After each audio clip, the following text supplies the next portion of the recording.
ஆண்டவராகிய இயேசுவின் நாமத்திலே உங்களை வாழ்த்துகிறேன். நிறைய நாளிலே தேவனுடைய வார்த்தை நாங்கள் தியானிக்க போகிறோம். ஆதியாகமம் 42வது அதிகாரம் 1 தொடக்கம் 7 வரையான வசனங்கள்.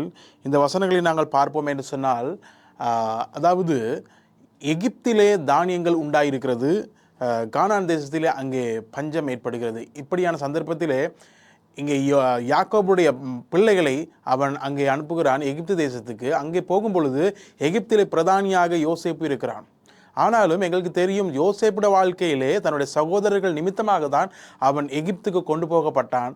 அதாவது அவர்கள் இவனை துன்புறுத்தினார்கள், அவனை விற்று போட்டார்கள். இப்படியான காரியங்கள் நிமித்தமாக அவன் சிறைச்சாலையில் இருந்தான். சிறு வயது முதல் இவர்கள், அதாவது தன்னுடைய சகோதரர்கள் நிமித்தமாக அவன் அதிக துன்பங்களை அவன் அனுபவித்திருந்தான். ஆனாலும் அந்த எகிப்து தேசத்திலே ஆண்டவர் அவனை உயர்த்தினார். அந்த உயர்த்தினது நிமித்தமாக அவனுடைய வாழ்க்கையில எல்லா பக்கங்களிலும் அவன் ஆசீர்வதிக்கப்பட்டான். ஆனாலும் இவர்கள் பஞ்சத்துக்கு முகம் கொடுத்து இந்த பஞ்சத்திலிருந்து அவர்கள் மீள வர வேண்டும் என்பதற்காக இவர்கள் அந்த தேசத்துக்கு செல்கிறார்கள்.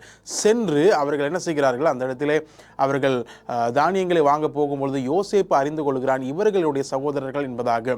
அதாவது இந்த இடத்துல நாங்கள் பார்க்கிறோம், எங்களுடைய இறந்த காலத்தை குறித்து நாங்கள் கவனம் செலுத்த வேண்டியவர்களாக இருக்கிறோம். எங்களுடைய இறந்த காலத்திலே நாங்கள் என்ன செய்தோம் அதை குறித்து தன்னுடைய சகோதரர்களுக்கு தேவையாயிருந்த தன்னுடைய சகோதரர்கள் அவர்கள் செய்த தவறுகள் ஒரு சில நேரங்கள் அவர்களுக்கு புரியவில்லை தன்னுடைய சகோதரனை குறித்து. ஆனாலும் தன்னுடைய சகோதரன் விளங்கி கொண்டான். ஆனாலும் அவன் இவர்களை அவ்வாறு இல்லாவிட்டால் தவறாக அவன் அவர்களை அங்கே நடத்தவில்லை.